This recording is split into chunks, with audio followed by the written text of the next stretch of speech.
Panibagong interim report ang isusumite ng Independent Committee for Infrastructure sa Office of the Ombudsman. Para sa update, magbabalita live mula sa Taguig si Mobile Journal, Arles de los Santos. Arles.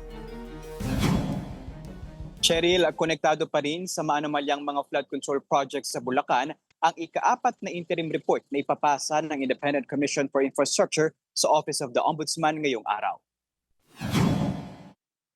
Pinagbasehan ang report ng Commission on Audit hinggil sa construction at pagsasaayos ng slope and waterway sa Barangay Bambang, Bulacan na nagkakahalaga ng 95 million pesos. Ang kontraktor ng proyekto, ang Top Notch Catalyst Builders Incorporated at BIM Team Developer Specialist Incorporated. Nabayaran na ito ng buo pero walang anumang istruktura sa tinukoy nitong lokasyon.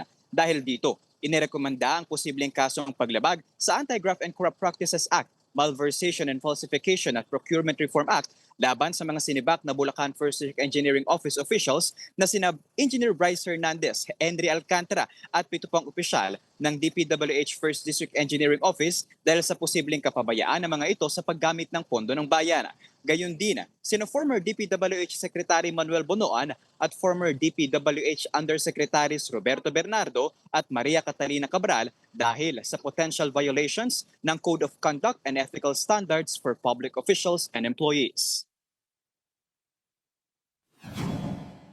Cheryl, sa ating pakikipanayam kay ICI Chairperson Andres Reyes, inamin nito na malaking hamon pa rin sa komisyon ang pag-link doon sa mga tinatawag na proponent ng mga maanumalyang flood control projects na ito ng pamahalaan. Cheryl.